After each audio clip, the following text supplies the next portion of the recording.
Hello everyone, जय हिंद। Welcome to Jha sir academy for IAS. Guys, यहाँ पे आपको सिविल सर्विसेज की प्रिपरेशन कराई जाती है और हेल्प की जाती है कि आपको किस तरीके से प्रिपेयर करना है। यहाँ पे आपको आपकी प्रिपरेशन को एनहांस करने के लिए कुछ फ्री कंटेंट्स प्रोवाइड किए जाते हैं आपकी प्रिपरेशन के लिए। कहाँ पे आपको यूट्यूब प्लेलिस्ट में मिल जाएगा। आप यूट्यूब पे जब जाएंगे तो आपको वहाँ पे वेरियस प्लेलिस्ट अवेलेबल होंगी, जहाँ पे आपको जो डेली करंट अफेयर्स के लेक्चर्स अपलोड किए जाते हैं आपको उनकी प्रॉपर तरीके से प्लेलिस्ट अवेलेबल होगी। उसी के साथ साथ आपको मंथली प्लेलिस्ट भी मिलेगी करंट अफेयर्स की और ईयरली प्लेलिस्ट भी मिलेगी। और साथ ही जो करंट अफेयर्स डेली बेसिस पे आप लोगों को प्रोवाइड किए जाते हैं उन्हीं की फ्री ऑफ कॉस्ट आपको पीडीएफ्स भी दी जाती हैं हमारे टेलीग्राम चैनल पे। सो गाइज, अगर आपने टेलीग्राम चैनल ज्वाइन नहीं किया है तो तुरंत डिस्क्रिप्शन बॉक्स में जाइए, वहाँ पे आपको लिंक प्रोवाइडेड होगा जहाँ से आप हमारे चैनल को ज्वाइन कर सकते हैं और वहाँ से आप हमारी सारी पीडीएफ्स का एक्सेस ले सकते हैं। और उसी के साथ साथ गाइज, आप लोगों के लिए एक बहुत ही अच्छा इनिशिएटिव स्टार्ट किया गया है मेंस के प्रीवियस ईयर क्वेश्चन एनालिसिस का। आपके लिए डेली बेसिस पर एनालिसिस किया जाता है और उसकी आप लोगों को प्लेलिस्ट प्रोवाइडेड है हमारे यूट्यूब चैनल पे ही। अलग अलग पेपर में प्रोवाइडेड है आप लोगों के कन्वीनियंस के लिए, GS1, GS2, GS3 and GS4 की। उसी के साथ साथ आप लोगों के लिए जीएस के अलग अलग सब्जेक्ट्स की भी प्लेलिस्ट अवेलेबल है। इकोनॉमिक्स है जैसे सीसैट की आप लोगों के पास प्लेलिस्ट होगी और हिस्ट्री की भी प्लेलिस्ट आपको मिल जाएगी जो कि बिल्कुल फ्री होगी, वो आपको यूट्यूब पे ही अवेलेबल होगी। और इन्हीं प्लेलिस्ट में साथ ही साथ नए नए कंटेंट्स भी रेगुलर बेसिस पे ऐड ऑन किए जाएंगे, जिसके लिए आप लोगों को झा सर अकेडमी को रेगुलरली फॉलो करना है और अपनी प्रिपरेशन को एनहांस करना है, राइट। और उसी के साथ साथ गाइज, कुछ पेड कोर्सेज भी हैं जो आप लोगों के लिए लाए गए हैं Jha sir academy for IAS के द्वारा। जिन पेड कोर्सेज को झा सर खुद पर्सनली मेंटोर करते हैं, खुद उसको रिलेट करते हैं। जैसे कि जीएस का प्री प्लस मेंस बैच है गाइस, बिल्कुल जीरो से तैयारी करवाई जा रही है। झा सर खुद तैयारी करवाते हैं, पर्सनल गाइडेंस आपको दी जाती है, प्रॉपर तरीके से आपको अटेंशन प्रोवाइड की जाती है और बिल्कुल बेसिक से आपको तैयारी करवाई जा रही है आपकी प्रिपरेशन को एनहांस करने के लिए, राइट। तो आप इन कोर्सेज को भी ज़रूर ज्वाइन कीजिए। जैसे कि एक मेंस का भी आंसर राइटिंग का टेस्ट सीरीज बैच चल रहा है और प्रीलिम्स का भी टेस्ट सीरीज कोर्स चल रहा है गाइज, जो आपको हमारी ऐप पे टेस्ट सीरीज प्रोवाइड की जाएंगी। 10,000 क्वेश्चंस की आपको प्रैक्टिस कराई जाएगी। वो 10,000 क्वेश्चंस आपको कहाँ पे अवेलेबल होंगे? Jha sir academy for IAS की वेबसाइट पे भी अवेलेबल है और हमारा एक ऐप भी है Jha sir academy for IAS. आप अगर डालेंगे तो प्ले स्टोर से आपको वो ऐप मिल जाएगी, आप उसको डाउनलोड कर सकते हैं। वहाँ पे आपको प्रीलिम्स की टेस्ट सीरीज का एक्सेस भी मिल जाएगा और उसी के साथ साथ इतनी बेहतरीन ऐप है कि आपको वहाँ पे स्टडी टूल्स भी अवेलेबल हैं कि आपकी जो स्टडी है आप उसको ट्रैक कर सकते हैं कि आप कितना टाइम इफेक्टिवली स्टडी कर रहे हैं। तो इस ऐप को गाइस ज़रूर ज्वाइन कीजिएगा, डाउनलोड कीजिएगा और वेबसाइट भी अवेलेबल है। उस वेबसाइट पे भी आप जाके सब कुछ एक्सेस कर सकते हैं जो कि ऐप पे अवेलेबल है, right. So guys, Jha sir academy को रेगुलरली फॉलो करते रहिएगा।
Good morning to all of you. Am I audible to all?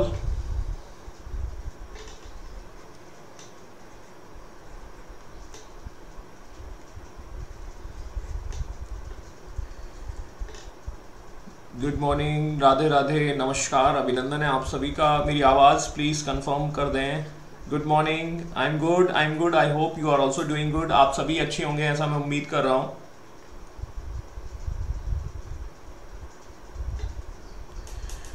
Okay, all right, नमस्कार आप सभी का, अभिनंदन है आज के इस वीडियो में, आज की सेशन में। और हम काफ़ी लंबे समय बाद मिल रहे हैं, लेकिन ऐसा कुछ दिक्कत नहीं है। चलिए शुरू करते हैं हमारी आज की कहानी। और okay, thank you for confirmation Rajveer ji, बहुत दिनों बाद दर्शन मिले सर, ठीक है। मुझे भी आप लोगों के कमेंट्स बहुत दिनों बाद मिले। ओके, चलिए, तो अभी कोई समस्या हो तो पहले वो थोड़ा मुझे बता दीजिए, क्योंकि समस्याओं पर थोड़ा सा हमें रेक्टिफाई करना है। सबसे पहला मैं पॉइंट आपको बता देता हूं, ठीक है। तो यदि कोई आपको is there any problems please let me know. यदि कोई समस्या है पहले तो आप मुझे वो बता दीजिए, या आप इसको जो भी प्रॉब्लम्स हैं या कुछ टॉपिक से रिलेटेड वट एवर जो भी हमने अभी डिस्कस किया है प्रीवियस सेक्शंस में, तो यदि वो चीज़ जो है उसको आप मुझे ज़रूर बता दीजिएगा। गुड मॉर्निंग शिवानी जी। और यदि कोई प्रॉब्लम है तो इसको हम सॉल्व कर लेंगे, देन उसको हम रेक्टिफाई कर लेंगे। तो या हम टॉपिक शुरू कर दें, यदि आपकी इजाज़त हो तो हम सीधे टॉपिक पर आ जाते हैं। टॉपिक क्या है, टॉपिक पर डिस्कशंस हम शुरू कर देते हैं।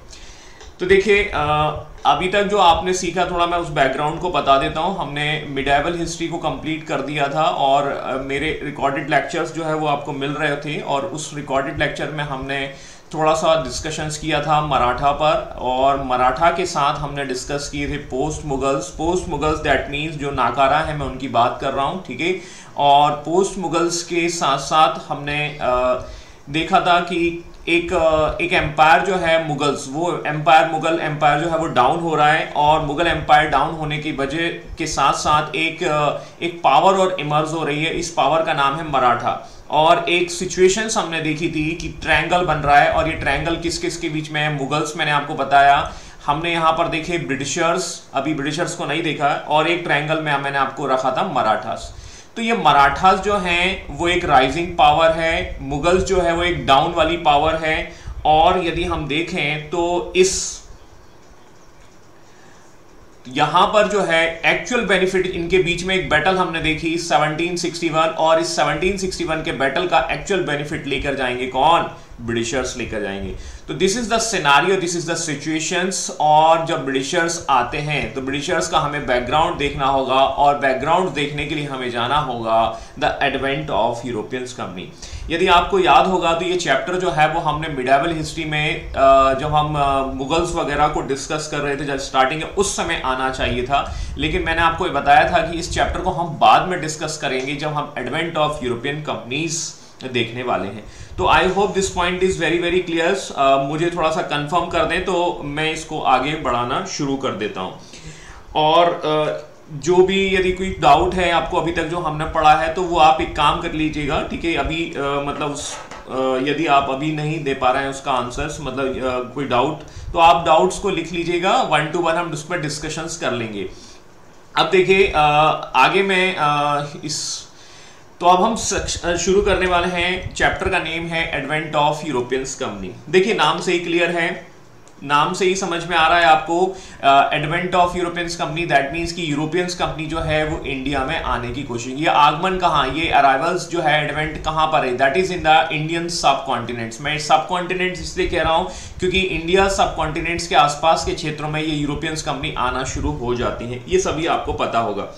आगे हम देखते हैं कि इसमें कौन कौन से यूरोपियंस आते हैं। अब देखिए, यूरोप तो काफी बड़ा है, ठीक है, और इस यूरोप में कौन कौन से आते हैं, तो इसमें सबसे पहले जो आते हैं वो है 1498 में आने वाले पोर्चुगीज, करेक्ट है।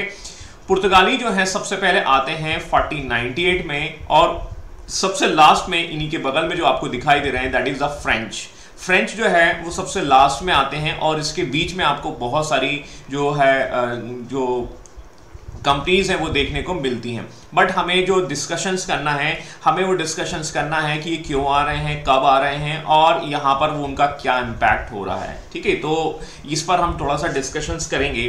तो हमारे पास दो क्वेश्चन है, वाई, क्यों यूरोपियंस कंपनी जो है वो इंडिया की तरफ मूव कर रही हैं, क्या पहली बार आई हैं, क्या इसके पहले आए थे या नहीं आए थे, क्या सिचुएशंस हैं, हम उसको देखने वाले हैं। एंड व्हेन का मतलब है यहाँ पर कब, तो ये तो आपको 1498 पता है, लेकिन यदि हम देखें क्या ये 1498 के पहले इन्होंने कभी अटेम्प्ट किया था या कभी वो प्रयास किया था कि वो इंडियन सब कॉन्टिनेंट में आ सकें। ऑलराइट, तो यहाँ पर हमें दो चीज़ों पर काम करना है और दो चीज़ों पर काम करने के लिए हमें जाना होगा विश्व के मानचित्र पर। आप अपनी स्क्रीन पर जो है वर्ल्ड मैप को देख रहे होंगे, ये थोड़ा सा ज्योग्राफी से रिलेटेड है, तो थोड़ा सा हम इसको ज्योग्राफिकल पॉइंट ऑफ व्यू से भी जानने की कोशिश करेंगे। और ये मैप आपने अपनी प्रिपरेशंस के दौरान कई बार देखा होगा। और यहाँ पर है आपका यूरोप। यूरोप जो है ये आपका कंटिनेंट्स है और यहाँ पर आप देखेंगे दैट इज ये एशिया है ना, एशिया है और एशिया के अंतर्गत ही हम देखते हैं इंडियन सब कॉन्टिनेंट्स हमारा आता है। तो this is the part of the Indian subcontinents and we have seen, हम देखते हैं कि यूरोप से जो है इंडियन सब कॉन्टिनेंट्स के बीच में व्यापार आज ही नहीं और बहुत प्राचीन काल से हो रहे हैं। वी कैन से दैट कि भाई एंशिएंट में अभी हमने देखा है और एंशिएंट में हमने कई एग्जाम्पल देखे थे कि हमारे जो बंदरगाह जो इंडियन सब कॉन्टिनेंट्स में है वो लगातार जो है वो ट्रेडिंग्स कर रहे हैं या लगातार व्यापार कर रहे हैं। ठीक है, अब ये ट्रेडिंग्स तो हुआ करती थी, हमने उस सिचुएशंस को भी समझ लिया है। मोहम्मद बिन कासिम के टाइम पे भी हमने देखा था, ठीक है, थोड़ा बहुत वहां से भी जानने की कोशिश की थी। और ये व्यापार जो है वो आज से ही नहीं हो रहा है, बहुत पहले से हो रहा है। ओवरऑल ये हम देखेंगे तो जनरली जो है यूरोप से इंडियन सब कॉन्टिनेंट्स के बीच में व्यापार तो हो रहा है, पहली बात तो दैट इज क्लियर। अब ये व्यापार किन चीजों का हो रहा है, तो इनका व्यापार का सबसे महत्वपूर्ण कारण है वो है MDH का गरम मसाला, चिकन मसाला, तंदूरी चिकन मसाला। ये MDH का गरम मसाला जो है वो इंडियन सब कॉन्टिनेंट्स में काफी फेमस है और ये वाला जो प्रोडक्ट है ये यूरोप के लोगों को काफी पसंद आता है। यूरोप के लोगों को काफी पसंद क्यों आता है, क्योंकि हम यहाँ देखेंगे the climate of the Europe है ना, दैट मीन्स कि यहाँ की जो जलवायु है वो जलवायु जो है वो नॉन वेजिटेरियन से, या कह सकते हैं वहाँ के लोग जो है नॉनवेज पसंद करते हैं और ये नॉनवेज जो है उसको प्रिजर्व करने के लिए ये MDH का गरम मसाला जो है वो बखूबी या उसका इस्तेमाल किया जाता है। और दूसरा हम देखेंगे कि वो लेग पीस, और लेग पीस में यदि आपने MDH का गरम मसाला जो है डाल दिया है तो मजा आ ही जाएगा। ऑलराइट, समझ में आ चुका होगा। ठीक है, तो मेरा कहने का मतलब ये है दैट मीन्स कि the demand of MDH garam masala was very very famous in the Europe. Europe में ये MDH का गरम मसाला बहुत फेमस है। क्या MDH गरम मसाला से ही काम चलेगा? नहीं, इसके अलावा भी बहुत सारी जो गुड्स हैं उनकी डिमांड है, दैट इज इंडिगो। इंडिगो मतलब नील है ना। नील पहले क्या होता था, ये जो आपका वर्ल्ड मैप है उसके तरह होती थी जिंदगी, मतलब रंगीन नहीं हुआ करती थी, मतलब हम ऐसा कह सकते हैं ब्लैक एंड व्हाइट। जैसे ही आपके इसका नील का खोज हो जाता है या नील आ जाता है तो नील आने से क्या होता है, जिंदगी रंगीन हो जाती है। तो ऐसा आप समझ लीजिए कि कुछ और रंग आ जाते हैं, और जब और रंग आ जाते हैं तो यहाँ पर आप देखने यहाँ नीला दिखाई देगा आपको, यहाँ बहुत सारे कलर्स दिखाई देंगे। तो overall there was a demand in the Europes, और डिमांड जो है वो इंडिगो की है। और ये इंडिगो कहाँ से आता है? इंडिया से आता है। खास बात यह है कि इंडिया जैसा ही इंडिगो आपको यहां भी मिलेगा। ये जो मतलब ये क्लाइमेट कंडीशन, मतलब मोटे तौर पर मैं इसकी बात कर रहा हूं, दैट मीन्स कि ये यहां दैट मीन्स ब्राजील वाले सेक्शन से भी मिलता है। लेकिन यहां ब्राजील वाले जो इंडिगो है उसकी क्वालिटी इतनी अच्छी नहीं हुआ करती। तो ओवरऑल इंडियन सब कॉन्टिनेंट्स का जो इंडिगो है वो क्वालिटी वाला आपका प्रोडक्ट्स है और इसकी डिमांड यूरोप में बहुत ज्यादा है। आगे चलकर इंडस्ट्रियल रिवॉल्यूशन होता है और इंडस्ट्रियल रिवॉल्यूशंस के दौरान हम देखते हैं कि जो कपड़े हैं, गुड मॉर्निंग सुम्पी जी, वो अलेक्जेंडर वाली वही है ना आप? ठीक है, चलो, सिकंदर के टाइम पे आपको हमने देखा था और चलिए कोई बात नहीं, ठीक है। तो हम यहाँ इंडिगो की बात कर रहे हैं और इंडिगो जो है उसकी काफ़ी डिमांड है और इंडस्ट्रियल रिवॉल्यूशंस के टाइम पे जब कपड़े मशीन से बनाए जाने लगते हैं तो इस इंडिगो की डिमांड भी काफ़ी बढ़ जाएगी। ओवरऑल हम यहाँ समझ चुके हैं कि इंडिगो होता है। इसके अलावा सिल्क या रेशम्स, डू रिमेंबर, याद करिए वो सिल्क रूट जब हमने देखा था कनिष्क के टाइम पर, और ये सिल्क जो है उसकी भी काफी डिमांड हुआ करती थी। वो बात अलग है कि चाइनीज लोगों ने जो है रायता फैला दिया था, और ये रायता अभी भी फैला हुआ है, और इस कोरोना के मारे हम बहुत सारे परेशान हैं, ठीक है, और ये सिचुएशंस हमें देखने को मिलती है। इसके अलावा कॉटन, तो we can say that there are the multiple goods that is very demandable in the European market. Europe के मार्केट में इन सारी चीजों की डिमांड है, और सबसे ज्यादा जो डिमांड है वो है हमारा MDH का गरम मसाला, लेग पीस तो याद ही होगा। तो ये लेग पीस जरूर याद रखिएगा, इस लेग पीस को हम बखूबी यूज करेंगे। बाकी गुड्स मैंने यहां पर रखे हैं, तो just for understanding we need to, that means ठीक है, वी विल यूज, हम जो है MDH गरम मसाला को यूज करेंगे। आगे देखते हैं। अब देखिए होता यह है कि ये व्यापार तो हो रहे हैं और MDH गरम मसाला की कहानी आपको समझ में आ रही है, लेकिन सबसे पहला अब यहां पर क्वेश्चन आता है कि कौन से ट्रेडिंग रूट्स जो है यूरोप से इंडियन सब कॉन्टिनेंट्स के लिए यूज किए जाते थे, ना केवल यहां से यहां तक के लिए। अब आप देखिए मैप से आपको बहुत क्लियर समझ में आ रहा होगा कि यहां पर यूरोप है, और यहां पर मान के चलिए यहां पर इटली वाला पार्ट है, और यहां से लोग जो है वो इस तरीके से ट्रेडिंग्स करने आ जाते थे। तो अब हम उसको बखूबी समझ लेते हैं कि ये रूट्स कौन कौन से हो सकते हैं। आपके सामने एक स्क्रीन नजर आ रही है, आपके सामने एक चित्र नजर आ रहा है, और चित्र में आपको इंडिया, यूरोप थोड़ा थोड़ा कलरफुल दिखाई दे रहा है। तो इंडिगो की खोज हो चुकी है हमारे इस स्लाइड में भी, तो आप वैसा समझ लीजिए, रंगीन अब दिखाई दे रहा होगा। और हम यहां देखेंगे यूरोप, ये है एशिया, और यहां पर आपको देखने को मिलेगा कुछ प्लेसेस। हम प्लेसेस को पहले समझ लेते हैं, देन उसके रूट्स को हम जानने की कोशिश करेंगे।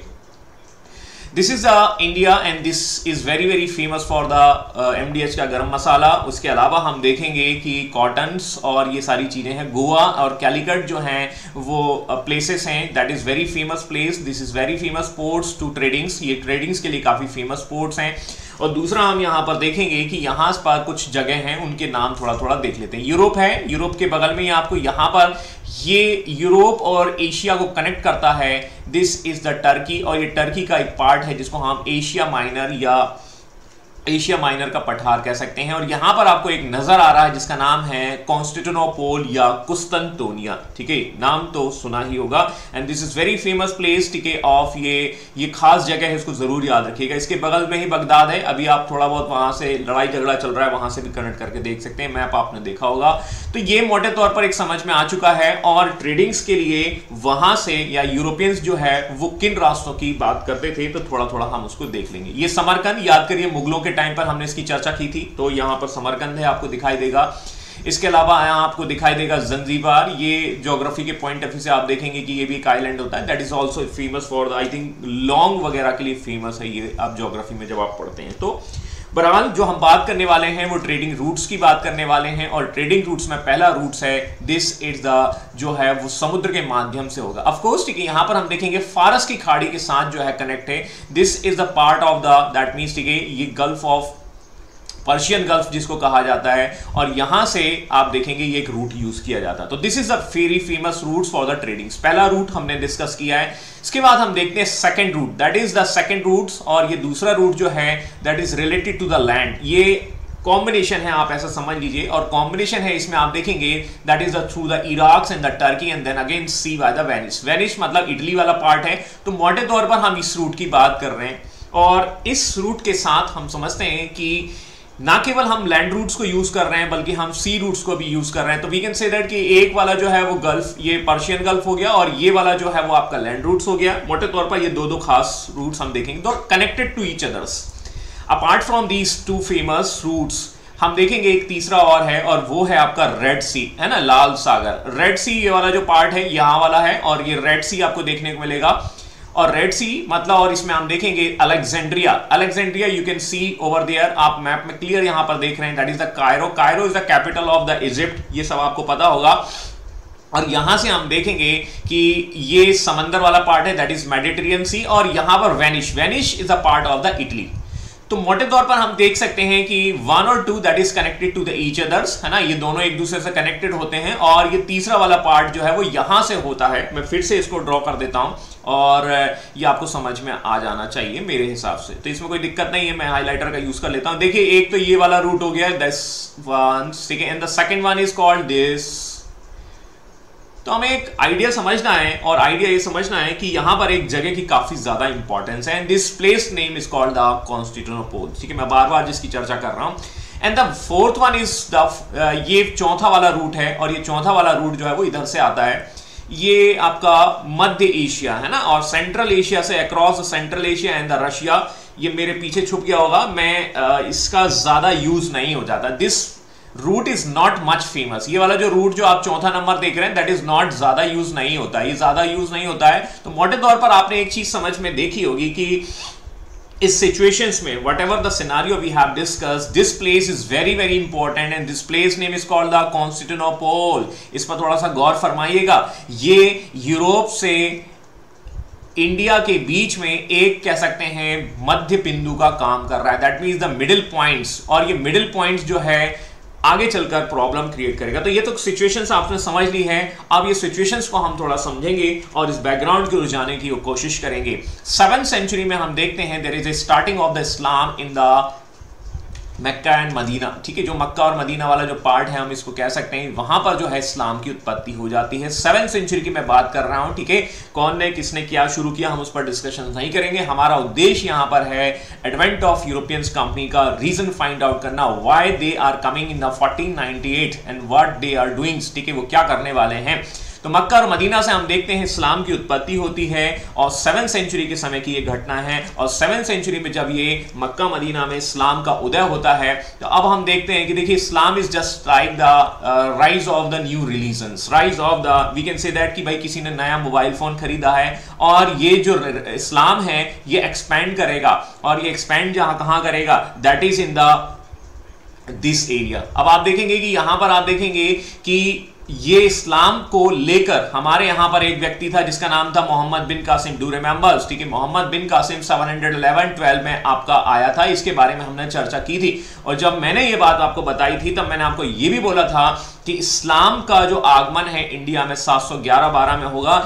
ऐसा ही सिचुएशंस जो है वो यूरोप की तरफ भी बनेगा। The some of the peoples are going to expand this religion, this mobile phone towards the Europe as well, और ये यूरोप की ओर जाएंगे। और जब यूरोप यहां पर है, ये सिचुएशन ऐसी देखने को मिलेगी, तो you will find out यहां पर कुछ वॉर जैसी सिचुएशंस देखने को मिलेगी।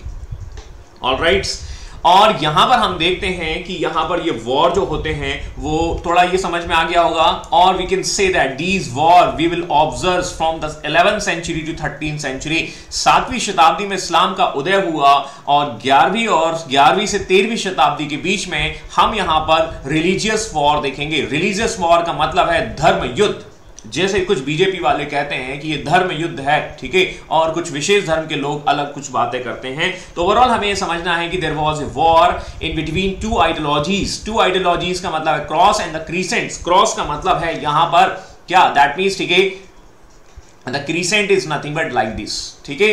तो आपको समझ में आ चुका होगा मैं किसकी बात कर रहा हूं, that is the Christian communities, और मैं इसकी बात कर रहा हूं दैट इज द इस्लाम। तो there was a battle in between the these two powers, and these two power is nothing but they are fighting for the religions। ये religions के लिए युद्ध कर रहे हैं, और ये religions दो के बीच में ये लड़ा जाएगा।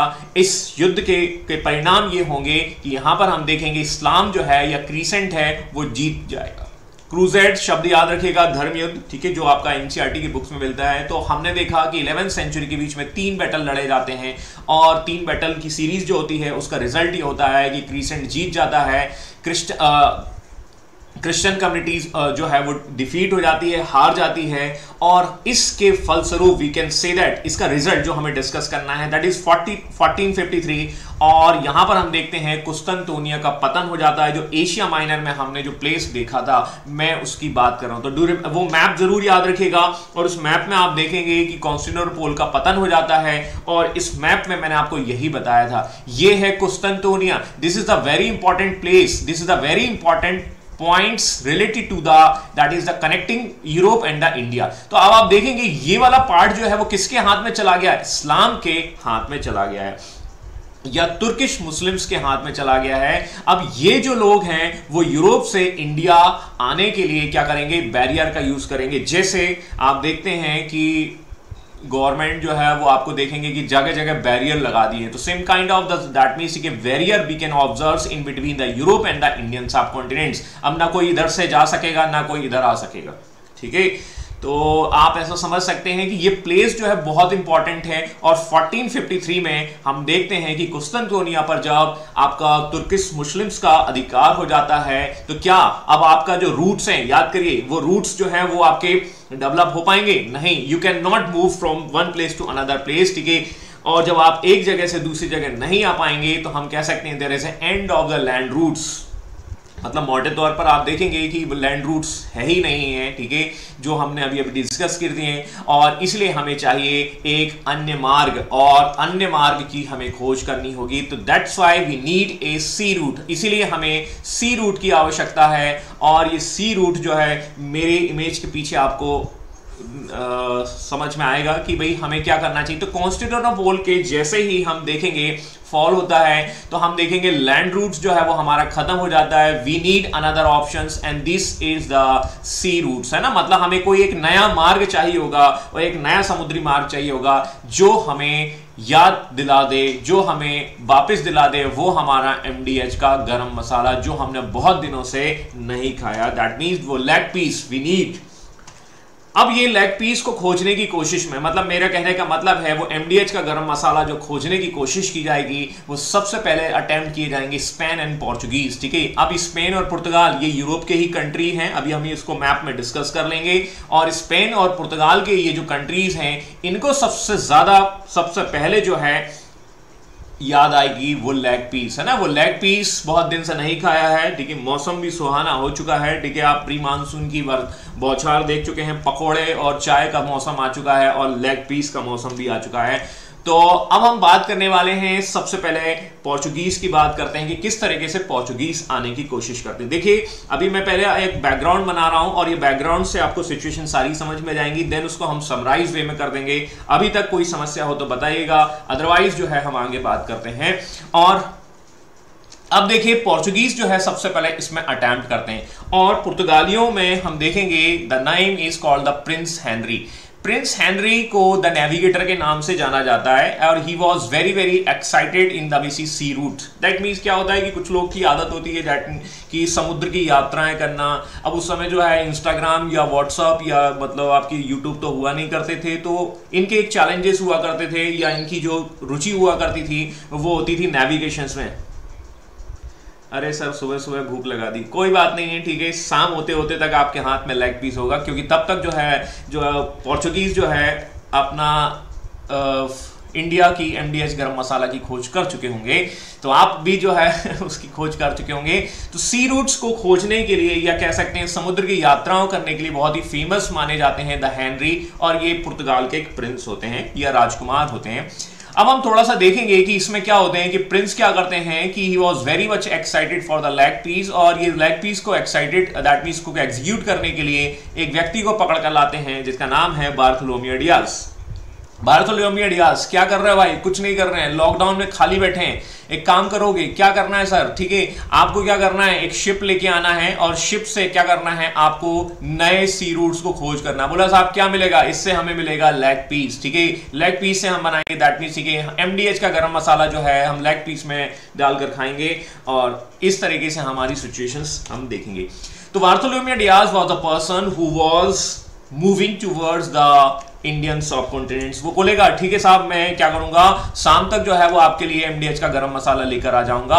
और इस तरीके से वो क्या करता है, अफ्रीका के रास्ते से इंडियन सब कॉन्टिनेंट्स की ओर जाने की कोशिश करता है, और यहां पर वो जो है अफ्रीका के सबसे टॉप दैट मीन्स बॉटम वाले पॉइंट्स पर पहुंच जाता है, दक्षिणी पॉइंट्स पर पहुंच जाता है। And this place is called this place जो है इसको कहा जाएगा गुड होप। देखिए अब इसको थोड़ा मैं यहां से समझाता हूं। देखिए क्या सिचुएशंस हैं, मैंने आपको बताया दिस इज द पोर्चुगीज, ठीक है। यहां पर पुर्तगाल है और पुर्तगाल की कैपिटल आपको पता है दैट इज द लिस्बन, ठीक है अभी। और यहां से जो है बार्थोलोमियो डियाज जो है मूव ऑन करता है, और ये मूव ऑन करता हुआ ये जा रहा है, देखिए ये जा रहा है यहां से, ठीक है। That is the basically Bartolomeu Diaz जो है वो यहां से होते हुए जाता है। अब आपको ध्यान में थोड़ा सा लेकर जाना चाहता हूं ज्योग्राफी की ओर, और ज्योग्राफी में यदि आपको थोड़ा बहुत याद है तो यहां पर आपको देखने को मिलेगा that is the tropic of, ये येलो में जो आपको दिखाई दे रहा है दैट मीन्स ये है आपकी कर्क रेखा। कर्क रेखा को हम क्या बोलते हैं, दैट इज जो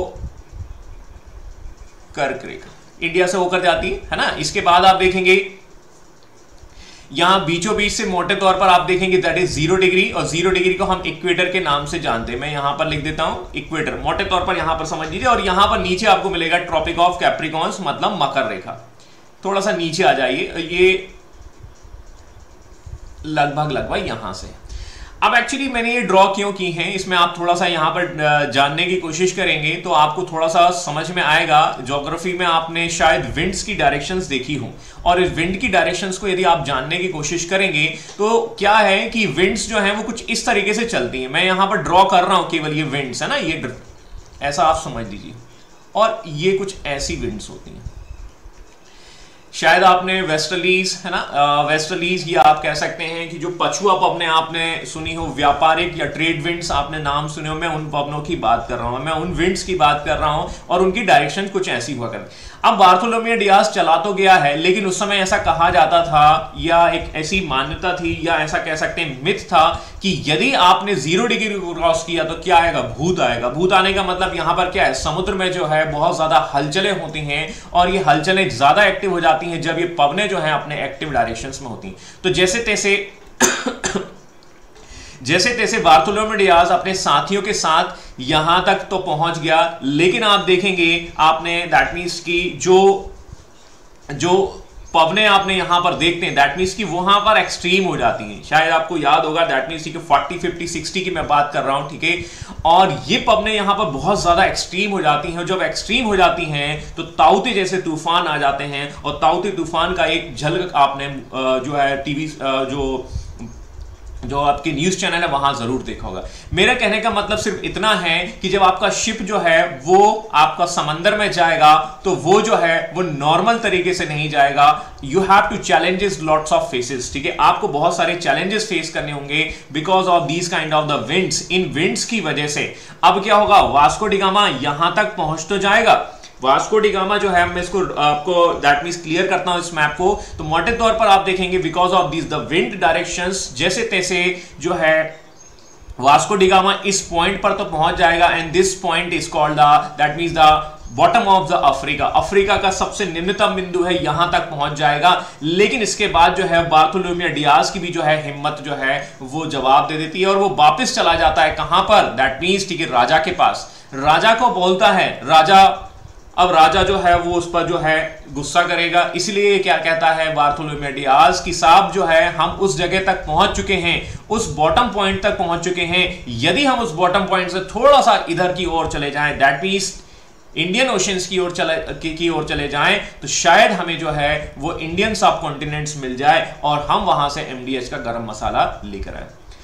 बहुत अच्छा काम किया हो बार्थोलोमेव डियाज, आपने बहुत अच्छा काम किया है, और आपने हमारे जीवन में जो एक नई होप लेकर आ गई, दैट मींस ठीक है होप लेकर आ गए हैं। होप मतलब दैट मींस ठीक है वो पॉइंट्स जहां से इसका नॉमेनक्लेचर भी आता है, इसीलिए इसका नाम जो है the cape of good hope रखा गया है by the Henrys. That means we can say that कि हेनरी जो है इस तरीके से इस पॉइंट को एक होप नाम देता है, और इस पॉइंट्स को हम जानते हैं कैप ऑफ गुड होप के नाम से। तो I hope that means Hindi में इसे कहा जाएगा आशा अंतरिप।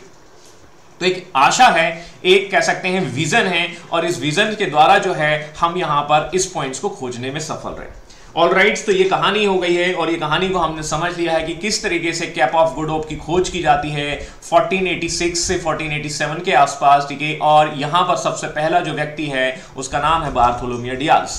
अब देखिए पुर्तगाली जो है बार्थोलोमेव डियाज जो है वो आपका इस पॉइंट तक तो पहुंच चुका है। क्या स्पेन वाले जो है इनको पता नहीं चलेगा कि ऐसा ऐसा हो रहा है? ऑफ कोर्स, ठीक है, स्पेन के जो लोग हैं वो भी इसमें कुछ काम करेंगे। तो अब हम स्पेन की ओर चलते हैं, और स्पेन के लोग भी कुछ क्रांतिकारियों से कम नहीं। They are also searching for a place, ठीक है, वो भी एमडीएच गरम मसाला की खोज में लगे हैं। और यहां पर एक क्रांतिकारी का नाम है क्रिस्टोफर कोलंबस, एंड कोलंबस जो है वो करता है तूफानी काम।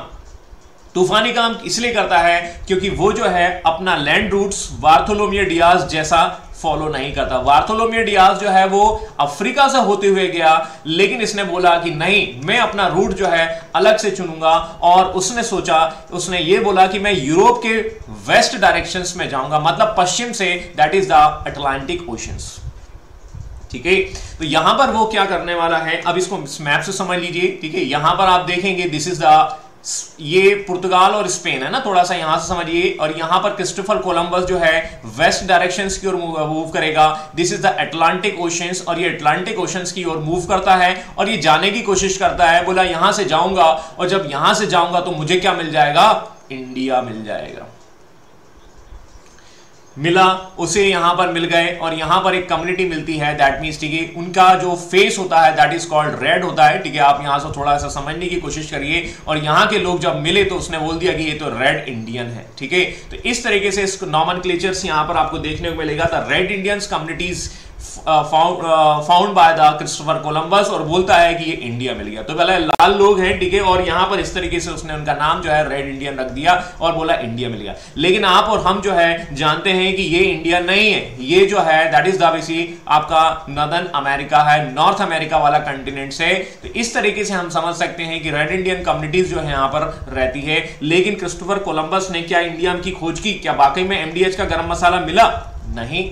बट यहां पर आप देखेंगे कि इस रूट के द्वारा जो है वो आप देखेंगे कि कुछ नए प्लेसेस की खोज हो जा चुकी है। और वो नए प्लेसेस कौन है? That is the eastern islands. 1492 की ये बात होती है, और इन आइलैंड्स को फिर हम देखते हैं वहां पर रेड इंडियंस। और इस तरीके से हम देखेंगे कि ये वेस्ट इंडीज तो हैं, इंडिया तो है। देखिए, इंडिया को खोजने चले थे, लेकिन ये इंडिया ना होकर ये वेस्ट के इंडीज है। दैट मींस इसलिए फिर यहां पर आपका नॉमेनक्लेचर देखने को मिलेगा वेस्ट इंडीज। तो इस तरीके से आप देख रहे हैं कि कई प्लेसेस की खोज तो की जा रही है क्या, लेकिन एमडीएच का गरम मसाला मिला नहीं। वापस आते हैं, वापस वहीं आते हैं जहां से हमने कहानी शुरू की थी। हेनरी ने बार्थोलोम्यू डियाज को भेजा। बार्थोलोम्यू डियाज ने कैप ऑफ गुड होप की खोज की है, लेकिन इस बार जो है यहां पर जो है आपको देखने को मिलेगा वास्को डी गामा। 1498 में वास्को डी गामा अपने कुछ साथियों के साथ जो है अपनी शिप को लेकर चलता है, and finally with the help of a person, वो एक व्यक्ति की मदद से जो है केरला या कैलिकट के पश्चिमी इंडियन सब कॉन्टिनेंट के पश्चिमी भाग में पहुंच जाता है, और ये प्लेस होता है कैप ऑफ गुड होप होते हुए। तो इस तरीके से हम देखते हैं कि बार्थोलोम्यू डियाज की जो दैट मींस स्टेप्स हैं उसको फॉलो करते हुए यहां से वास्को डी गामा जो है वो कैप ऑफ गुड होप होते हुए मेडागास्कर, ये जंजीबार, यहां से होते हुए सीधा सीधा पहुंचता है गोवा के नीचे। The place name is called the Calicut. ये है कहानी 1498 की, जब आपका वास्को डी गामा इंडिया पहुंचता है। अब ये इंडिया तो पहुंचा है, तो क्या कुछ लोग ये कहते हैं कि बार्थोलोम्यू डियाज ने इंडिया की खोज की? अरे इंडिया कहीं खो गया था कि नहीं भैया, इंडिया कहीं नहीं खोया था। एक्चुअली में वास्को डी गामा ने नए सी रूट्स की खोज की है। और नए सी रूट की खोज क्यों की है? क्योंकि हमने ये देखा था कि this route was blocked by that means the Muslims. ठीक है, ये मुस्लिम्स के द्वारा 1453 में ब्लॉक कर दिया गया था। ये रूट यहां से व्यापार नहीं हो पा रहा था, इस वजह से हमें एक नया रूट चाहिए, और एक नया रूट जो है उसको खोजने के लिए हमें कुछ लोगों को भेजना पड़ेगा। कुछ सक्सेस मिली, ठीक है, और फाइनली वास्को डी गामा ने इतिहास रच दिया। अब वास्को डी गामा यहां आता है, यहां पर वहां का जो राजा है कैलिकट का, वो राजा जो है उसका स्वागत करता है। The name is called the Zamorin. ठीक है, जमोरिन उसका स्वागत करता है, बहुत बढ़िया, बहुत अच्छा काम किया हो। और इस तरीके से हम देखते हैं कि यहां पर आप देखेंगे पुर्तगालियों के आने का क्रम शुरू हो जाता है, और पुर्तगाली 1498 में वास्को डी गामा के रूप में आते हैं। वी कैन सी दैट कि यूरोपियंस आना शुरू हो जाते हैं। तो आपको व्हेन और व्हाई का कारण समझ में आ चुका होगा। ये कारण जो है यहां पर आपको देखने को मिलता है, और एक पुर्तगाली जब आपका आता है तो उसके पीछे पीछे अन्य यूरोपियंस आना शुरू हो जाते हैं। और अन्य यूरोपियंस कौन आते हैं? तो उसमें आपको देखने को मिलेगा डच आते हैं, डच के बाद ब्रिटिशर्स आते हैं, ब्रिटिशर्स के बाद Denmark, and the last one is called the French. 1664 में सबसे आखिरी में आते हैं। 1498 में पुर्तगाली आ चुके थे, और उसके बाद 1664 में फ्रेंच आते हैं। Actually they were that was busy in the some we can say that civil war, मतलब ये आपस में लड़ रहे थे, और इनके बीच में कुछ क्रिश्चियन रिलीजन्स को लेकर जो है डिस्प्यूट्स चल रहे थे। कैथोलिक्स एंड द जो आपके जो Protestants, that means Catholics and the Protestants, ये दो रिलीजन्स होते हैं, ठीक है, आपके क्रिश्चियन कम्युनिटीज में। और इनको लेकर जो है फ्रांस में विवाद था, जब यहाँ का राजा जो लुई 16, अभी हम थोड़ा डिस्कस करेंगे कि मंत्री साहब हैं कॉलवर्ट, उन्होंने बोला कि साहब दुनिया पहुंच गई है, पुर्तगाली जो है वो पहुंच चुके हैं 1498 में, हम अभी तक नहीं पहुंचे, कब जाएंगे? बोला ठीक है काम करो चले जाओ। तो 1664 में फाइनली जो है फ्रेंच आते हैं और इस क्रम में हमने पोर्चुगीज को देखा है। ये है एडवेंट ऑफ यूरोपियंस, कंपनियों के आने की कहानी। And these are the companies, ये सारी की सारी कंपनी जो हैं वो किस लिए आ रही हैं? ट्रेडिंग्स के लिए आ रही हैं, वो व्यापार के लिए आ रही हैं और व्यापार करने की कोशिश करेंगी कहां पर? इंडियन सब कॉन्टिनेंट्स में। ये है सिनारियो, ये है सिचुएशन। इंडिया में इस समय आप देखेंगे the Mughal are going to stabilize, ठीक है, मुगल जो है वो कोशिश कर रहे हैं स्टेबलाइज होने की, मतलब हम ऐसा कहें कि मुगलों के आने के पहले ही जो है ये कंपनीज यहां पर आना शुरू हो चुकी थी। तो ये सिचुएशन है, ये सिनारियो है, ये कहानी है और ये है कहानी एडवेंट ऑफ यूरोपियंस कंपनी की। तो I hope this point is very very clear to all of you. ये पॉइंट्स आपको समझ में आ चुका होगा कि क्यों आए हैं कंपनियां और ये कंपनीज किस तरीके से अपना काम करने की कोशिश कर रहे हैं। तो सबसे पहले जो हम बात करने वाले हैं वो पोर्चुगीज की ही करने वाले हैं और ये पोर्चुगीज कंपनी किस तरीके से आई है वो हमने अभी अभी देख लिया है, उसको हम थोड़ा सा अब एक समराइज वे में देख लेते हैं। ऑलराइट, ठीक है। तो ये तो कहानी आपको पता ही है पोर्चुगीज। तो यहां पर हेनरी जो है that mean the Prince Henry was the person who was searching the sea roots, अभी अभी हमने देख लिया है, थोड़ा मैं फास्ट ले लेता हूं, ठीक है। इसके बाद हम देखते हैं कि इन्होंने अपनी पूरी लाइफ जो है वो इसी चीज में बिता दी है, ठीक है। इस तरीके से हम देखते हैं 1486 में सबसे पहले केप ऑफ गुड होप पर पहुंचता है, that means the basically Diaz persons, ये भी अभी हमने देख लिया है। आगे हम देखते हैं कि 1498 में कैलीकट पहुंचता है जिसका नाम है Vasco da Gama. Vasco da Gama very very famous person, ठीक है। तो और यहां पर हम देखते हैं the ruler of Calicut, his name is called Zamorin, he was warmly welcome by the Zamorin. बहुत बढ़िया काम किया है और इस तरीके से हम देखते हैं कि ये कहानी आपको देखने को मिलती है।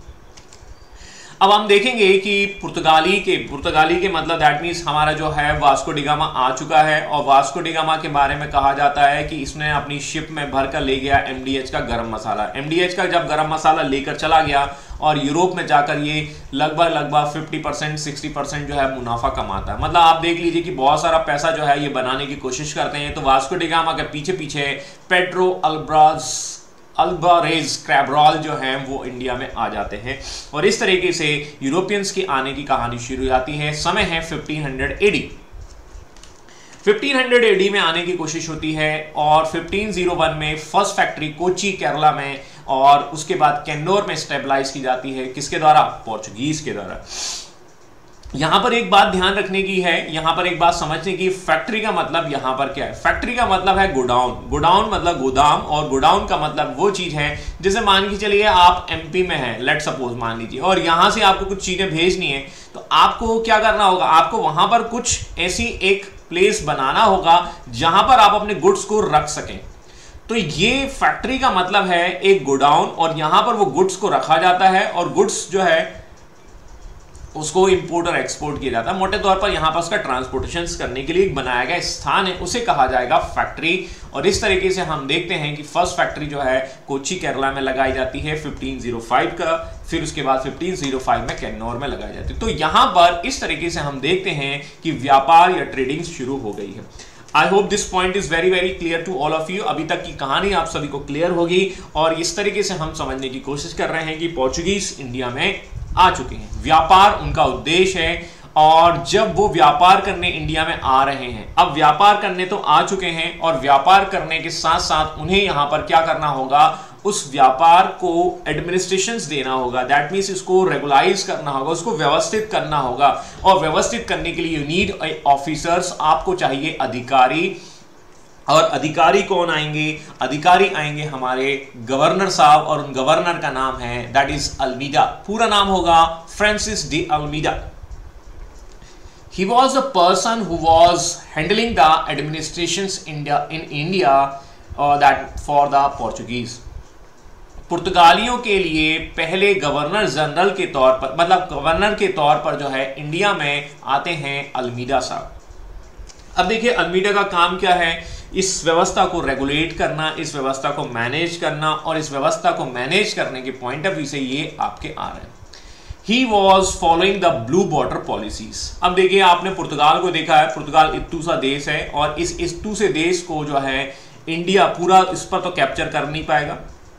तो पुर्तगाली जो है वो कहते हैं कि सबसे पहले एक काम करते हैं, हम जो है ब्लू वाटर की पॉलिसीज को अडॉप्ट करते हैं, और ब्लू वाटर की पॉलिसीज के तहत first we will western and the eastern coastal area, हम जो है इनके नीले पानी वाले क्षेत्र को, जो नीले पानी वाला जो क्षेत्र है उसको कवर करने की कोशिश करते हैं। मतलब उनका जो कार्य क्षेत्र होता है वो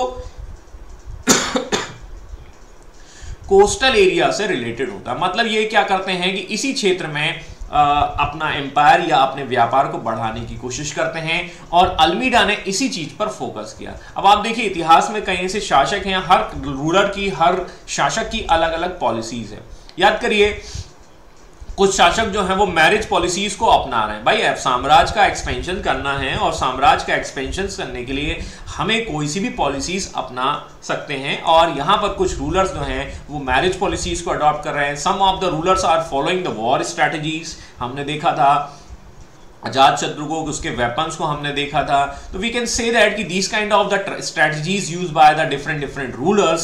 similarly de Almeida is following the blue water policies, और ब्लू वाटर पॉलिसीज के तहत वो सबसे पहले इंडिया के नीले पानी एरिया को कवर करना चाहता है। ब्लू वाटर मतलब दैट मीन्स कोस्टल एरिया को कवर करना चाहता है, क्योंकि फिर दैट मीन्स कि यहां से इसको आसानी होगी। तो इस तरीके से ब्लू वाटर पॉलिसीज को अपनाने की कोशिश करते हैं। And he is going to that means fortified, मतलब हम कह सकते हैं कि वो अपने जो गोडाउन है, वो जो अपनी बस्तियां हैं, जो उनके सेटलमेंट्स हैं या जहां पर वो रहते हैं, उनको ये फोर्टिफिकेशंस की ओर भी लेकर जाते हैं। मतलब किलेबंदी की ओर लेके जा रहे हैं, मतलब किले का निर्माण कर रहे हैं। अब आपको यहां से समझ में आ चुका होगा कि दैट मीन्स ठीक है भाई, अब आपकी दुकान है, यहां पर आपकी दुकान लगी है, तो क्या दुकान खोल कर चले जाएंगे, रात में उसमें ताला लगाएंगे, नहीं लगाएंगे? दैट मीन्स ठीक है, तो कहीं ना कहीं उसको सुरक्षा या सिक्योरिटी के लिए ये किलों के निर्माण की भी प्रक्रिया शुरू करते हैं। तो this is the first person who was that means कहीं ना कहीं जो है गवर्नर के तौर पर आते हैं, पोर्चुगीज को स्टेबलाइज करने की कोशिश करते हैं। लेकिन वास्तव में एक्चुअली जो है वास्तविक संस्थापक जो है अल्बुकर्क को माना जाता है। Alfonso de Albuquerque was the second governor of this in this sequence. ये सेकंड गवर्नर के तौर पर आते हैं। इनका टाइम पीरियड आप देखेंगे 1505 से 1509 से 1515 होगा। 1509 ये वो वाला टाइम है जब मुगल जो हैं वो स्टेबलाइज भी नहीं हुए थे, और इस तरीके से हम समझ सकते हैं कि कहीं ना कहीं सिचुएशंस कैसी रही होंगी। तो देखिए एक बैकग्राउंड में कहानी आपको पता होनी चाहिए, अभी क्या चल रहा है उसको थोड़ा सा पता होना चाहिए।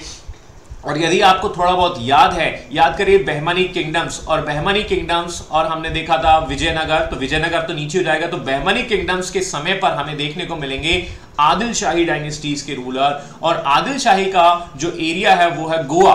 तो ये क्या करते हैं, ये गोवा जो है वो पुर्तगाली जीत लेते हैं, और इस समय बीजापुर का जो शासक है सॉरी बीजापुर कह लीजिए या गोवा कह लीजिए, क्योंकि बीजापुर के अंतर्गत ही आपका आता है। ये आपको मैप याद होना चाहिए, पुराना वाला सेक्शंस तो मैंने आपको बताया है।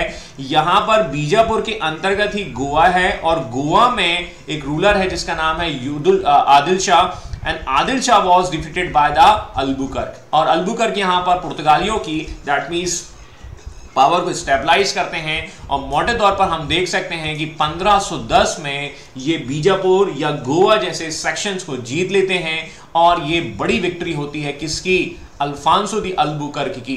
और बाद में चलकर आगे चलकर ये कोचीन को अपना हेडक्वार्टर बनाते हैं। ऐसा होता है कि कुछ सिचुएशंस ऐसी बनती हैं जिसकी वजह से जो है जमोरिन से जो लड़ाई झगड़ा हो जाता है। एक्चुअली जो आपके कैब्रल आए थे उन्होंने झगड़ा कर लिया था, तो फिर बाद में जाके कोचीन की तरफ ही चले जाते हैं, और कोचीन के बाद ये आगे चलकर हमें देखने को मिलेंगे कहां, गोवा में। तो Goa will be the headquarter of the Portuguese, और गोवा जो है इनका हेडक्वार्टर बन जाएगा आगे चलकर। इन्हें कहा जाता है actual founder of the Portuguese empire. इन्हें वास्तविक संस्थापक कहा जाता है, क्योंकि यहां पर इन्होंने एक विक्ट्री अचीव कर ली है, गोवा जैसे इंपॉर्टेंट पोर्ट को जीत लिया है, जो इनका सेंटर बन जाएगा आगे चलकर। और ये गोवा के साथ साथ जो है ये भी करते हैं कि पुर्तगालियों की संख्या को इंक्रीज करना। How we will increase this number, हम पुर्तगालियों की संख्या को कैसे इंक्रीज करेंगे? हम पुर्तगालियों की संख्या को इंक्रीज करने के लिए इंडियंस वुमेन्स के साथ शादी बनाएंगे, और इंडियंस वुमेन से शादी कर जो है पुर्तगालियों की संख्या को इंक्रीज करेंगे, ऐसी पॉलिसीज है इन भाई साहब की। तो डिफरेंट रूलर्स हमने समझे, डिफरेंट हमने अब शासकों को देख रहे हैं, और यहाँ पर जो एडमिनिस्ट्रेटिव वाले बंदे हैं उनकी भी पॉलिसीज अलग अलग है। He encourage his the countrymens to marry the Indian girls. भाई ज़्यादा से ज़्यादा आप शादी करेंगे इंडियंस लोगों से तो क्या होगा, इंडियंस ना पैदा होगा, पोर्चुगीज पैदा हो रहे हैं। तो आप समझ सकते हैं सिचुएशंस को। इस तरीके से he will consider the actual founder, real founder of the Portuguese empire. आगे इसी क्रम में हमें और भी देखने को मिलेंगे। Nino da Cunha, Nino da Cunha the, अब देखिए थोड़ा सा गैप मैंने दे दिया है, अब यहां पर हमें सारे गवर्नर नहीं पढ़ने। देखिए यूरोपियंस कंपनी की यदि हम बात करें तो यूरोपियंस कंपनी में हमें थोड़ा सा इन सारी कंपनियों का इंट्रोडक्शन देखना है, और ये सारी की सारी कंपनियां फाइनली जो है वो बैटल करती हैं, या डिफीट्स उनका जो होता है वो ब्रिटिशर्स के साथ होता है। तो ब्रिटिशर्स को हमें थोड़ा सा प्रिविलेज देना है, तवज्जो देना है, और क्योंकि बाकी इनका थोड़ा थोड़ा इंट्रोडक्शन हमें देखना है, कब कौन कहाँ किस बैटल के द्वारा अंग्रेजों ने इनको हराया और किस तरीके से ये सिचुएशंस देखने को मिल रही। तो यहां पर हम देखने वाले हैं that means another governor, and this another governor is ruling 1529 to 38। इनके टाइम पर खास सिचुएशंस देखने को मिलते हैं। इन्होंने अपनी जो कैपिटल है वो 1530 में शिफ्ट कर दी, और वो 1530 में कैपिटल शिफ्ट हो गई कोचीन टू गोवा, और ये गोवा तक रहेंगे। कब रहेंगे? 1961 तक रहेंगे। आपको पॉलिटी में गोवा के फ्रीडम की कहानी पता होगी। तो this kind of the scenario we will observe. ठीक है, इस तरीके से हम देखते हैं कैपिटल इनकी शिफ्ट हो चुकी है, और गोवा जो है हेडक्वार्टर बन चुका है किसका? पुर्तगालियों का, और इस तरीके से सिचुएशंस देखने को मिलेगी। आगे देखेंगे 1733 में, 1733 में पुर्तगाली अभी भी हैं, और पुर्तगाली जो हैं वो अब देखेंगे दैट मीन्स कि मराठाओं ने पुर्तगालियों से बेसिन एंड साल्सेट को जीती। अब आप देखिए थोड़ा सा इस सिनारियो को, बैकग्राउंड्स को क्लियर करिए कि मैंने आपको ये बताया यहां पर एक पावर डेवलप हो रही है, this power name is called the Maratha. और यहां पर हम देखेंगे कि गोवा थोड़ा सा नीचे वाले सेक्शन में कौन है? पोर्चुगीज हैं, और पुर्तगाली जो हैं वो अपने जब एक्सपेंशंस को करने की कोशिश कर रहे हैं, कहीं ना कहीं जो है वो अपने आप को दैट मीन्स बढ़ा रहे हैं, और यहीं पर एक राइजिंग पावर भी है। अब ये देखिए 1733 का समय है, ये वो टाइम है जब हम देखते हैं कि मराठा एम्पायर जो है अपने पीक पर जाने की कोशिश कर रहा है। यदि आपको याद होगा इस समय कौन होते हैं, इस समय कौन से आपके पेशवा होते हैं? Do you remember who was the Peshwa during this time? इस समय हम देखते हैं कि पेशवा जो है बाजीराव फर्स्ट जो है वो अपनी जान की बाजी लगाकर बसीन एंड साल्सेट जीत लेते हैं, एंड बसीन and Salcete is nothing but that is the part of the Mumbai. Mumbai से जोड़कर आप देख सकते हैं दैट मीन्स साल्सेट जो है मुंबई जो है उसी पर बसा हुआ है। ये द्वीप इनके हाथ से निकल जाते हैं, और ये समय होता है किस पेशवा का? Bajirao first. Do you remember this persons? मैंने आपको ये आपके रिकॉर्डेड लेक्चर्स में आपको बताया था, ठीक है, बाजीराव फर्स्ट, ठीक है, और इस तरीके से हमने उनके अचीवमेंट्स को देखा था, और इनका टाइम पीरियड है 1720 से 1740, और इस समय होते हैं आपके पेशवा, ये हैं आपके पेशवा, और ये हैं आपके छत्रपति, और इस छत्रपति का नाम है साहूजी। नाम तो सुना ही होगा। Very good, you are right Sneha ji, आपने बिल्कुल सही आंसर दिया। तो बाजीराव की तलवार जो है उस पर शक नहीं करना चाहिए, और इस तरीके से हमने देखा है कि बाजीराव फर्स्ट की जो अचीवमेंट्स हैं वो हमने देख ली। तो बाजीराव फर्स्ट मतलब मराठास जो है वो अब मोटे तौर पर आप देखते हैं कि पोर्चुगीज जो हैं वो क्या कर रहे हैं? दैट मीन्स अप भी आने की कोशिश कर रहे हैं, ठीक है, थोड़ा बहुत इनका लड़ाई झगड़ा भी चल रहा है मराठा के साथ, और थोड़ा बहुत ये हार भी जाते हैं, और अप एंड डाउन्स के दौर में हम देखते हैं by the 16th century, by the end of the 16th century they are going to limited towards the Goa. 16वीं शताब्दी के अंत तक आते आते तक they are very very limited parts, ठीक है, दैट मीन्स, ठीक है, वो सारी की सारी इनकी टेरिटरीज जो है वो चली जाती हैं। हम देखते हैं कि इस तरीके से यहाँ साउथ में जो है कैंपेन चल रही हैं, और यहाँ पर गोवा और दमन द्वीप को छोड़ दिया जाए तो इनकी सारी की सारी जो पावर है वो चली जाएगी, वो सारी की सारी टेरिटरीज चली जाएगी। अब आगे हम देखते हैं कि यहाँ पर जो गोवा दमन द्वीप पर जो है जो पोर्चुगीज है वो 1961 में रूल करते रहते हैं, ठीक है। 1961 में ये जो है 1961 तक शासन करते रहते हैं। ये आपको पता है 1947 में इंडिया फ्रीडम की ओर जा चुका है। लेकिन 1961 में जो है पुर्तगाली जो है वो गोवा में रूल कर रहे हैं। मैं गोवा बोल रहा हूं, लेकिन आप गोवा के साथ दमन और दीप को भी जोड़ लिया करें, ठीक है।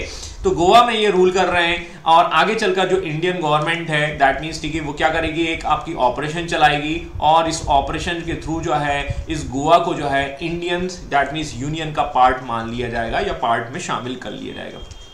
तो वो वाला पार्ट भी मैंने यहाँ पर रखा है, तो अलग से उसको समझने की वैसे जरूरत नहीं है, मतलब मैं यहाँ पर थोड़ा सा इसको समराइज वे में कर देता हूँ। 19 दिसंबर 1961 का समय है और पोर्चुगीज जो है वो सेटलमेंट्स जो है वो that Portuguese settlement was annexed by the India. पुर्तगाली एक आपका समझौता होता है, एक पैक्ट होता है और यहाँ पर एक ऑपरेशन विजय चलाया जाता है। ऑपरेशन विजय और भी हैं, लेकिन operation Vijay that is the campaigns to that means tick annex the Goa in Indian union, जो भारतीय यूनियन है या संघ है उसमें उसको शामिल कर लिया जाता है।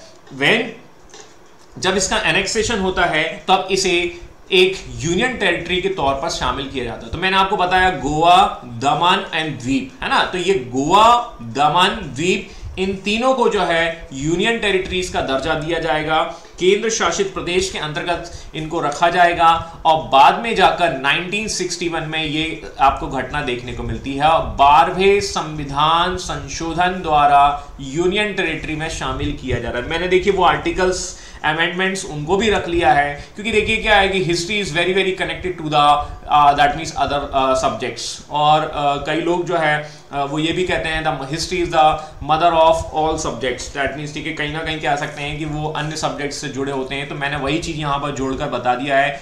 12वें संविधान संशोधन से ये यूनियन टेरिटरीज बनाए जाते हैं 1961 में, लेकिन हम देखेंगे 1987 तक आते आते दैट इज द 30 में आना, आज का दिन याद रखिएगा। और आज का दिन मतलब हम कह सकते हैं दैट मीन्स कि एक दिन ज्यादा हो गया है, मतलब ऐसा बात याद रखिएगा। 30 मई 1987 को गोवा को जो है वो नया राज्य बना दिया जाता है और ये नया राज्य बनाया जाता है 56th अमेंडमेंट एक्ट के द्वारा।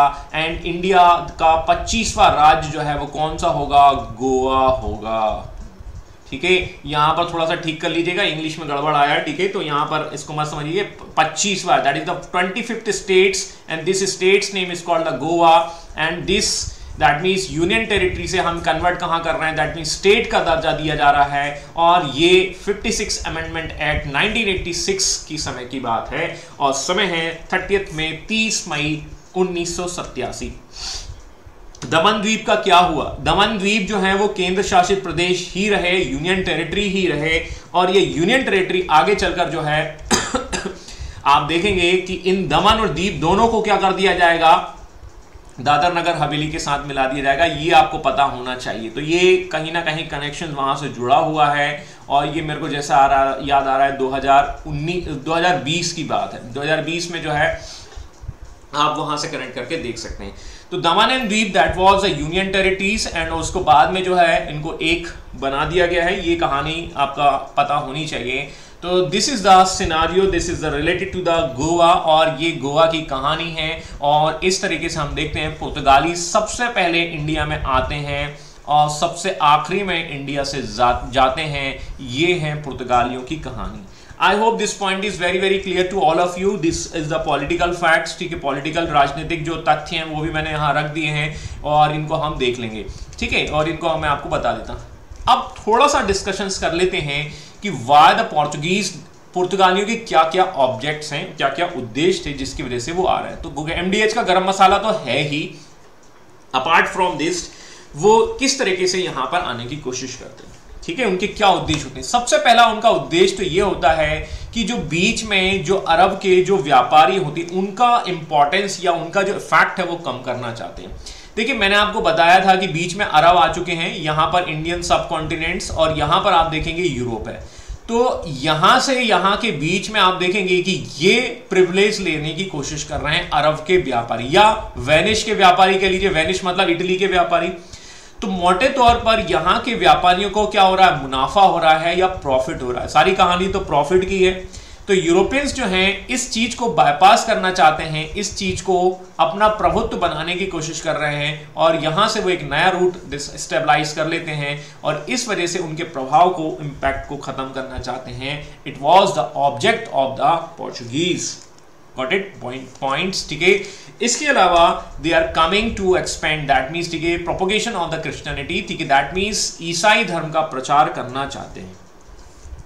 पुर्तगाली जो है वो यहाँ पर इंडियंस लोगों में बताना चाहते हैं कि जैसे यहाँ पर हम देखेंगे इस्लाम आया, तो इस्लाम एक नया सिस्टम लेके आया, तो वैसे ही आप देखेंगे ये पुर्तगाली और ये ईसाई धर्म लेकर आते हैं, और ईसाई धर्म जो है वो यहाँ पर आपको देखने को मिलता है। क्या फर्स्ट टाइम क्रिश्चियन कम्युनिटी या ईसाई धर्म यहाँ आया? कोई बताएगा? क्या फर्स्ट टाइम क्रिश्चियन रिलीजन जो है वो इंडिया में आ रहा है? इज इट ट्रू और फॉल्स? यदि ट्रू है तो ठीक है, ठीक है, यदि फॉल्स है तो कब आया, कब इंडिया में क्रिश्चियन रिलीजन इंडिया में आया? Answer your questions in comment box.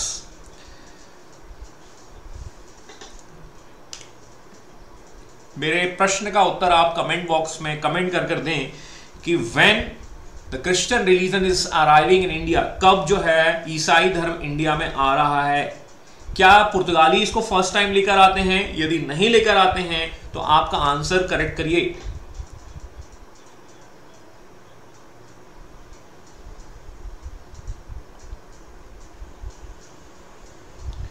Do you guys getting my points, what I am saying? मेरी बात आपको समझ में आ रही है? क्या मैं किस पॉइंट्स की बात कर रहा हूं और किस प्रश्न की बात कर रहा हूं?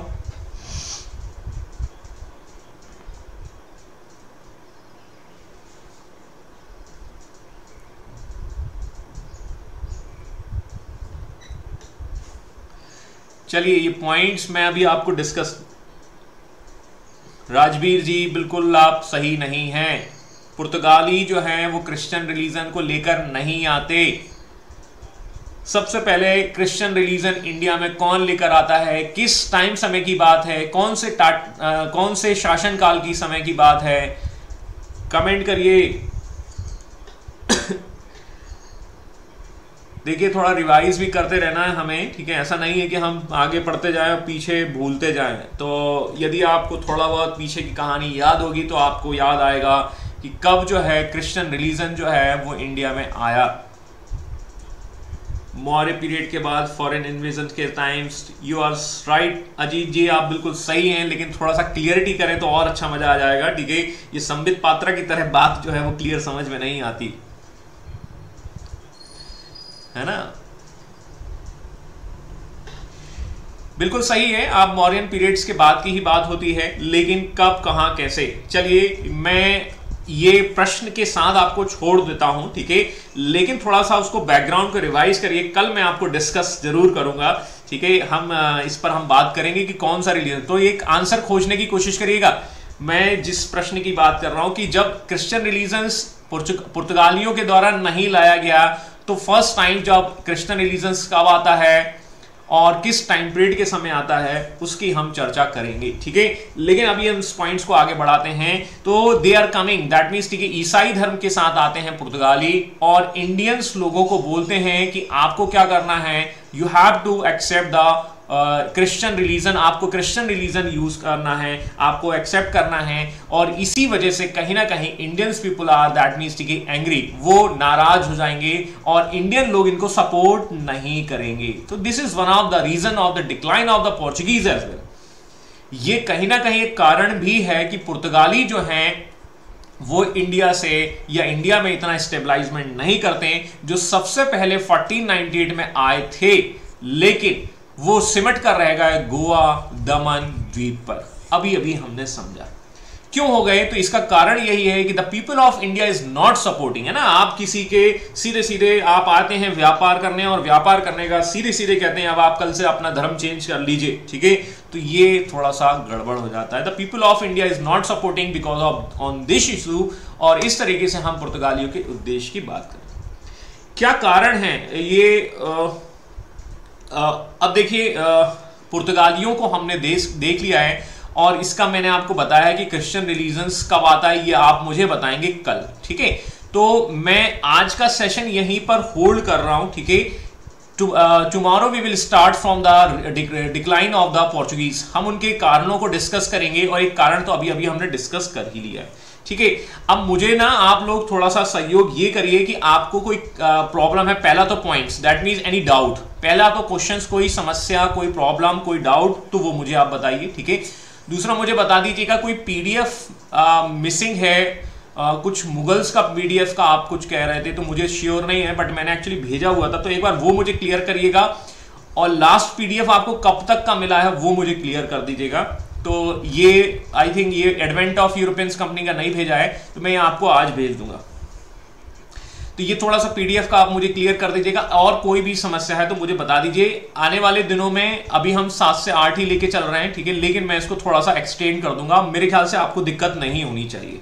तो we are going to extend this duration of the class. आने वाले दिनों में मैं थोड़ा थोड़ा इसको और बढ़ा दूंगा, थोड़ा सा आपका जो समय है वो उसको हम कवर कर लेंगे।